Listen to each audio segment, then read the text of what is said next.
नमस्कार। मैं आपका Jami Prasad Rao, Singareni college high school.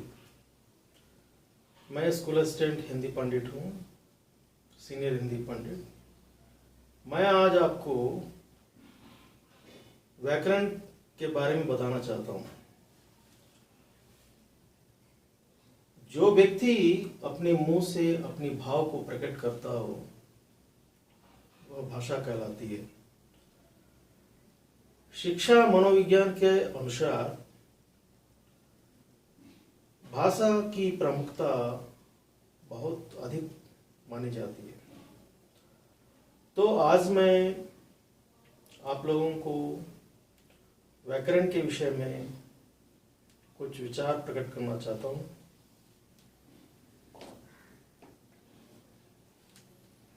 तो प्रयोग के विचार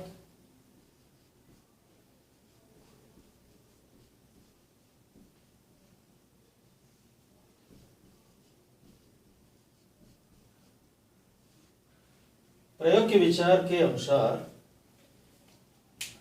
शब्दों के भेद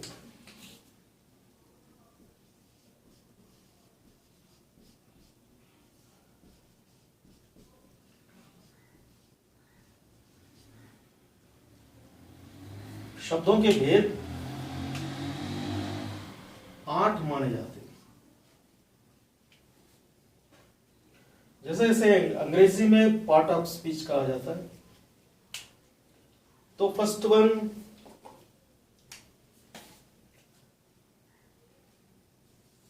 संज्ञा,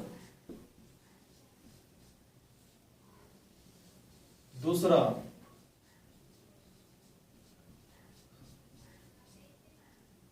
सर्वनाम और तीसरा विशेषण और चौथा क्रिया और पांचवा क्रिया विशेषण।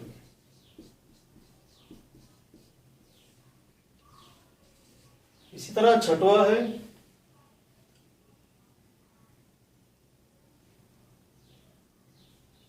संबंध बोधक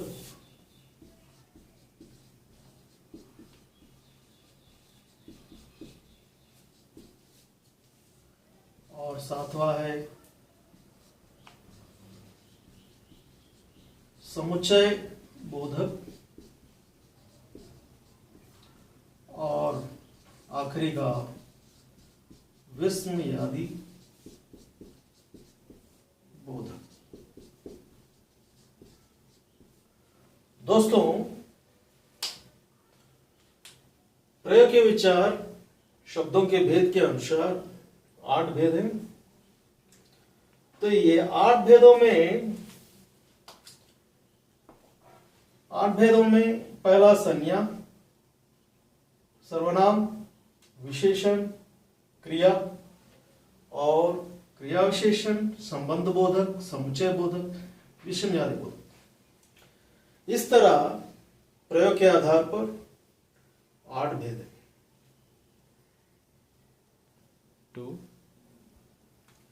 तो आज हम संज्ञा के बारे में, संज्ञा की परिभाषा क्या है और संज्ञा कितने प्रकार की होती हैं, इसके बारे में हम विचार करेंगे।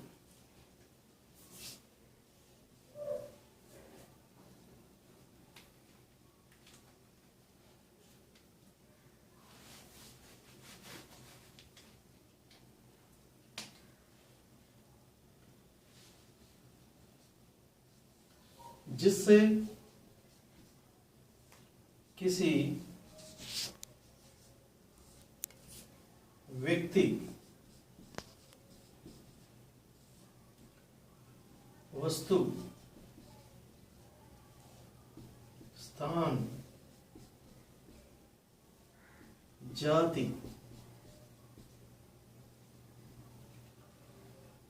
धर्म, द्रव्य, समूह, का बोध हो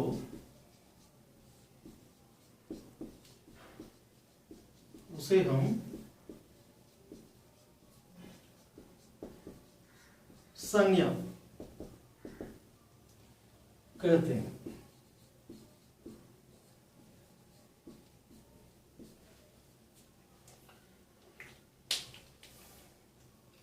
जैसे इसमें व्यक्ति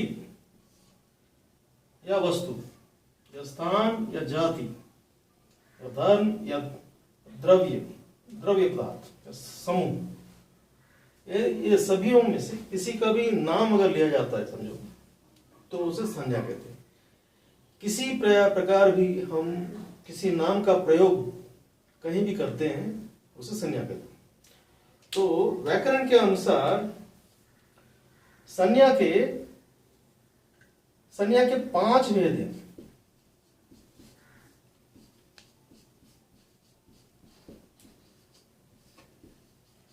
संज्ञा के 5 भेद हैं। तो ये क्या क्या है अभी आगे देखेंगे। संज्ञा के भेद, तो ये संज्ञा के भेद कितने हैं? 5 हैं। तो इसमें पहला है व्यक्तिवाचक संज्ञा। व्यक्तिवाचक संज्ञा। दूसरा है जातिवाचक संज्ञा।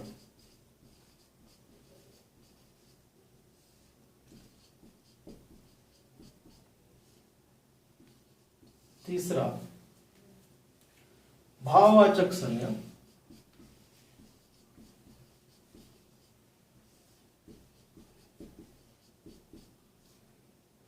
चौथा द्रव्यवाचक संज्ञा।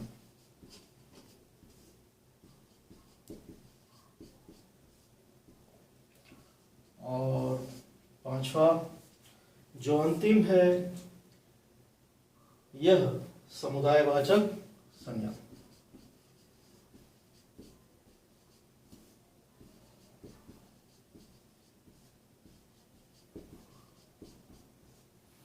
तो आगे हम ये व्यक्तिवाचक, जातिवाचक, भाववाचक, द्रव्यवाचक और समुदायवाचक संज्ञा के बारे में आगे विस्तार रूप से जानकारी हमें प्राप्त होगी।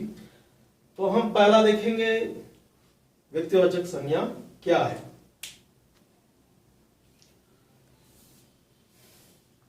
संज्ञा के भेद में 5 है ना, इसमें व्यक्तिवाचक संज्ञा के बारे में अभी हम जानकारी प्राप्त करेंगे।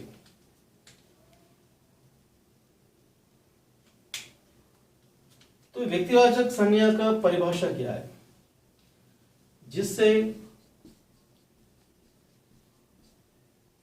किसी व्यक्ति, वस्तु या स्थान का बोध हो। व्यक्ति का या वस्तु का या स्थान का बोध हो, इसे व्यक्तिवाचक संज्ञा कहते हैं। तो व्यक्ति क्या है? ये व्यक्ति कौन है? जैसा एग्जाम्पल, व्यक्ति मैं प्रसाद हूं। प्रसाद ये एक नाम है, व्यक्ति का नाम है। तो इस दुनिया में जितने भी व्यक्ति, उन लोगों के नाम स्त्री या पुरुष, छात्र या छात्रा, लड़का या लड़की, कोई भी हो, कोई भी व्यक्ति दुनिया में, वो किसी भी नाम से अगर पुकारा जाता है उसे व्यक्तिवाचक संज्ञा कहा जाता है। जैसे व्यक्ति प्रसाद, राम, सीता, इस तरह ये व्यक्तिवाचक संज्ञा कहलाएगा। उसी तरह दूसरा है वस्तुवाचक संज्ञा। जैसे व्यक्तिवाचक संज्ञा में अंतर्गत वस्तु जैसे कि मेज,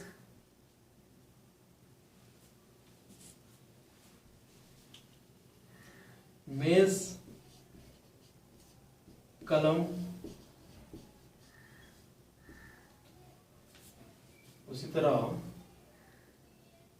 जैसे पुस्तक, ये सब वस्तु, जितनी भी वस्तुएं हैं ये दुनिया में, ये सब कुछ वस्तु, ये भी व्यक्तिवाचक संज्ञा कहलाएंगे। और लास्ट वन है स्थान, जैसे कि प्लेस, हैदराबाद, दिल्ली, मुंबई। जैसे किसी भी शहर, किसी भी गांव, किसी भी नगर, जिसे भी स्थान को बोध होता हो बुलाते हैं, उसे प्रकट करते हैं। स्थान, उस स्थान के नाम को भी व्यक्तिवाचक संज्ञा के अंतर्गत आते हैं। उदाहरण के लिए यहां एक वाक्य दिया गया है, राम कलम से लिखता है। राम कलम से लिखता है, इसमें संज्ञा क्या क्या है? तो आप तो पहचान लिए होंगे, व्यक्ति का नाम है इसलिए राम, और एक वस्तु है, ये व्यक्ति है, व्यक्ति राम है, वस्तु कलम है। इसलिए ये दोनों एग्जाम्पल, ये दोनों इस वाक्य के अंतर्गत, ये दोनों शब्द क्या होंगे? ये क्या कहलाएंगे? संज्ञा, व्यक्तिवाचक संज्ञा कहलाएंगे। यानी संज्ञा की उदाहरण दीजिए बोलने से राम और कलम हम जवाब में लिख सकते हैं, राम कलम।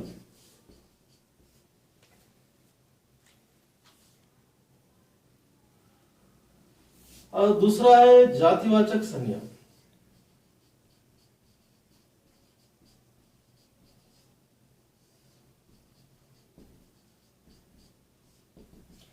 इसमें जाति का बोध होता है, यानी जाति का कैसा बोध होता है, किस किस जाति का बोध होता है? जैसे कि मनुष्य, मनुष्य स्त्री हो या पुरुष हो, लड़का हो या लड़की हो, किसी को भी हम मनुष्य ही कहते हैं। उसी तरह पर्वत, अब पर्वत देखिए, हिमालय पर्वत हो या विंध्याचल हो, ये सब पर्वतों को हम भी जातिवाचक संज्ञा कहते हैं। उसी तरह नदी, ये नदी भी हम जातिवाचक संज्ञा के अंतर्गत ले सकते हैं। मनुष्य, स्त्री या पुरुष, उसी तरह पर्वत, हिमालय या अरावली, उसी तरह नदी, गंगा,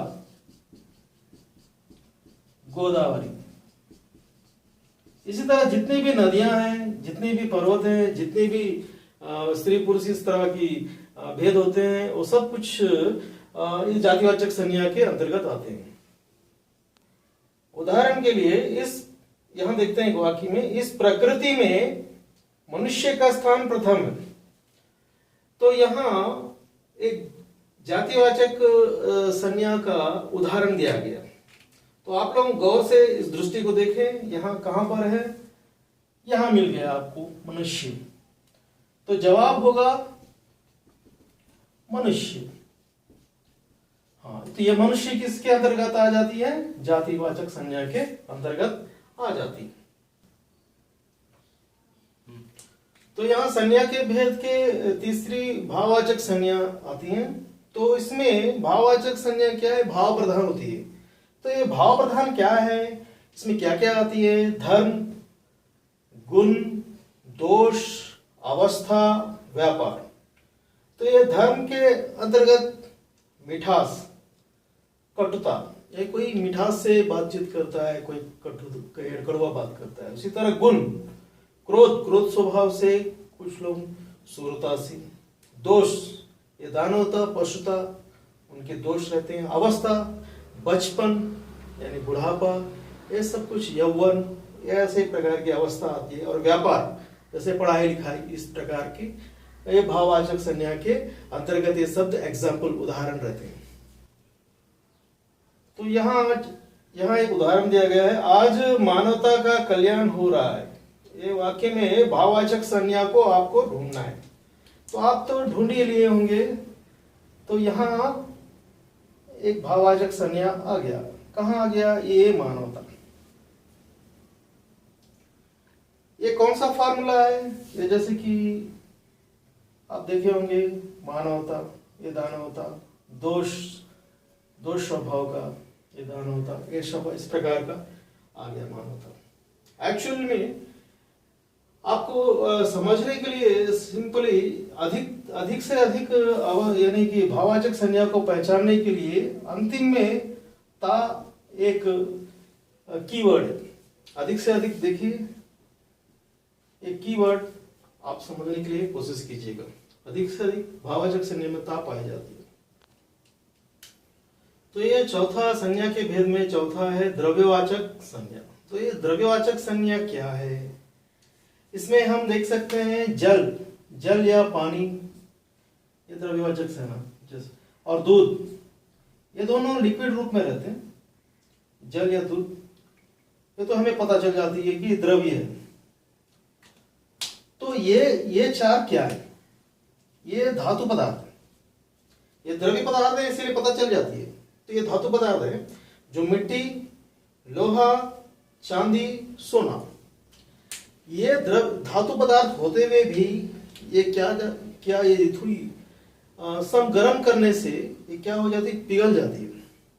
तो ये द्रव्य रूप धारण कर लेती है। इसलिए ये धातु पदार्थ होते हुए भी ये द्रव्यवाचक संज्ञा के अंतर्गत आ जाती है। तो यहाँ एक एग्जाम्पल दिया गया है, उदाहरण, भारत की मिट्टी में प्यार और ममता है। ये प्यार और ममता भरी हुई है, समझो। एग्जाम्पल कोई सा भी एक वाक्य दिया गया, तो इस वाक्य में हम द्रव्यवाचक संज्ञा को ढूंढने से हमें कहाँ मिलती है? जरा ढूंढिए। यस, मिल गई आपको, मिट्टी। तो ये संज्ञा के भेदों में पांचवा है समुदायवाचक संज्ञा। इसे समूहवाचक संज्ञा भी कहा जाता है। समूहवाचक संज्ञा इसलिए कहा जाता है, इसमें समूह, कीवर्ड क्या होता है कि इसमें समूह होती है, यानी इकट्ठा होते हैं। जैसे कि पाठशाला देखिए, एग्जाम्पल, यहाँ पाठशाला में कई विद्यार्थी रहते हैं। पाठशाला में कई, यानी कि पहली कक्षा से 10वीं कक्षा तक कई छात्र रहते हैं, पर उसे पाठशाला कहा जाता है। उसी तरह कक्षा देखेंगे तो इसमें एक नहीं रहते, यानी एक समूह रहते हैं। जैसे कि किसी कक्षा में 50 रहते हैं, किसी कक्षा में 70 रहते हैं, किसी कक्षा में 100 लोग भी रहते हैं। तो इसी तरह सेना भी देखिए, सेना, ये हमारी भारत की सेना में कई लोग रहते हैं। कई प्रकार के डिफेंस सेंटर्स हैं, उसमें कई लोग रहते हैं। उसी तरह सभा, कई अगर सभा हो रही है, समझिए सभा, तो यह सभा में क्या हो रही है कि अनेक लोग बैठे रहते हैं, अनेक जाति, अनेक धर्म, अनेक छोटे बड़े सभी लोग बैठे रहते हैं। इसी तरह कई संघ होता है, संघ भी इसी तरह कई लोग रहते हैं। कहीं भी झुंड, कहीं भी छोटा सा, कहीं यानी बहुत लोग इकट्ठा होते हैं, कुछ लोग इकट्ठा होते हैं, यानी इनको क्या कहा जाता है कि समूहवाचक संज्ञा या समुदायवाचक संज्ञा। तो यहाँ एक उदाहरण दिया गया वाक्य, हमारी पाठशाला में कई पेड़ पौधे हैं। इस तरह एग्जाम्पल हम छात्रों को दे सकते हैं। तो यहाँ पर क्या है, इस वाक्य में ढूंढिए, पहचानिए। यस, ये मिल गई आपको पाठशाला। ये पाठशाला में कई पेड़ पौधे। Yes, good one. जवाब लिखिए यहां पर पाठशाला। बस इस तरह एग्जाम्पल बना सकते हैं, उदाहरण। अभी तक हम लोग ने संज्ञा के बारे में बहुत कुछ जानकारी प्राप्त की है। तो इसमें संज्ञा को पहचानने के लिए हम प्रयत्न करेंगे। इसमें 5 प्रश्न दिए गए हैं, तो ये 5 प्रश्नों का जवाब लिखने का प्रयास करिए। तो जैसे कि इसे कमेंट सेक्शन में आप लोग जवाब दीजिए, या हमारी मेल एड्रेस भी रहेगी, मेल एड्रेस में भी आप जवाब दे सकते हैं और आपकी सूचनाएं भी दे सकते हैं। जैसे कि यहाँ पहला प्रश्न है, शब्दों के भेद कितने हैं, और दूसरा है संज्ञा के कितने भेद हैं, तीसरा है दिल्ली शब्द किस प्रकार की संज्ञा है। चौथा है दक्षिण भारत की गंगा गोदावरी। तो पांचवा है कक्षा में छात्र हैं। तो ये प्रश्न हमने सीधा बनाई समय के पाबंदी के कारण। विकल्प के अनुसार हम प्रश्न बना सकते हैं और ब्रैकेट भी उसकी जवाब देने के लिए हम उसको लगा सकते हैं। तो डायरेक्ट क्वेश्चंस के लिए इसका जवाब बहुत इजी है और देने का प्रयास कीजिएगा। और आप लोग मेरी क्लास को समझने की कोशिश किए होंगे, आप लोगों को अच्छा लगा होगा। अच्छा लगे तो आगे की क्लास भी देखिएगा। ओके, धन्यवाद।